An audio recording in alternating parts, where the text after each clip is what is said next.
Kasus COVID-19 pertama kali ditemukan di Indonesia pada tanggal 2 Maret 2020 di Provinsi Jakarta, tepatnya di Kota Depok. Dari situlah virus ini menyebar hampir ke seluruh wilayah Indonesia, sehingga menjadikan wilayah yang terdampak menjadi zona merah. Kasus ini diumumkan langsung oleh Presiden Joko Widodo pada konferensi persnya. Presiden juga mengatakan bahwa kasus ini bisa sampai di Indonesia disebabkan oleh 2 warga negara Indonesia yang bertemu dengan warga negara Jepang. Sehingga Presiden Joko Widodo menetapkan semi-lockdown dan meliburkan sektor pendidikan dari SD hingga perguruan tinggi yang mengakibatkan kita harus belajar secara online dari rumah. Tak terkecuali dengan sektor keagamaan yang juga ditutup dan mengharuskan kita ibadah di rumah. Akan tetapi, hal itu tidak dapat menanggulangi penyebaran virus corona ini yang semakin hari semakin cepat.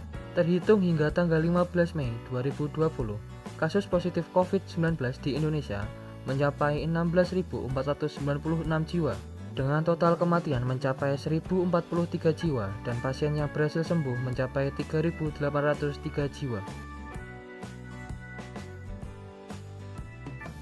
Dari kejadian tersebut, bagaimana langkah pemerintah Indonesia untuk menanggulangi penyebaran virus corona yang semakin tinggi selanjutnya?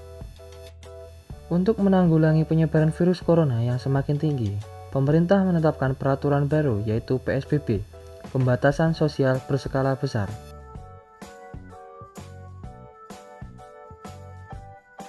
Lantas, mengapa kita harus mematuhi PSBB ini?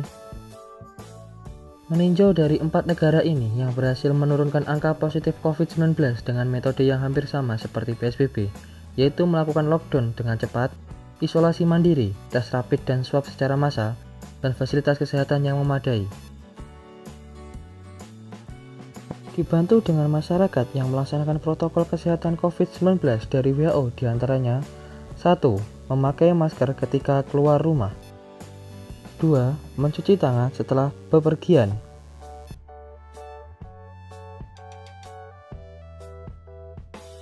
3. Jangan sentuh mata dan hidung sebelum mencuci tangan. 4. Menutup mulut dengan lengan atau siku saat bersin. 5. Hindarilah kontak langsung dengan orang yang dirasa sedang sakit. 6. Bersihkan dan basmi kuman pada lingkungan dan benda yang sering digunakan dengan cairan disinfektan. Lalu, bagaimana cara menimbulkan kesadaran diri masyarakat Indonesia? Dikarenakan tingkat kepatuhan dan kesadaran masyarakat Indonesia yang rendah, seharusnya pemerintah Indonesia mencontoh kebijakan pemerintah Swedia dalam menghadapi COVID-19, yaitu dengan cara melaksanakan metode yang dinamakan dengan herd immunity. Herd immunity bekerja dengan cara melepas virus tersebut dan tidak melakukan lockdown. Dimaksudkan agar masyarakat terbiasa dan kebal terhadap virus tersebut. Herd immunity semacam memberi pilihan, yaitu jika kalian kuat dan sehat, maka kalian akan selamat, dan jika kalian lemah, maka kalian akan mati. Pada kondisi inilah, herd immunity akan memaksakan masyarakat untuk mematuhi protokol kesehatan, karena bila masyarakat tidak mematuhi protokol kesehatan, peluang terjangkitnya akan semakin besar. Maka dari itu, patutnya kita harus tetap di rumah, mematuhi protokol kesehatan yang telah ditetapkan, dan selalu jaga kesehatan.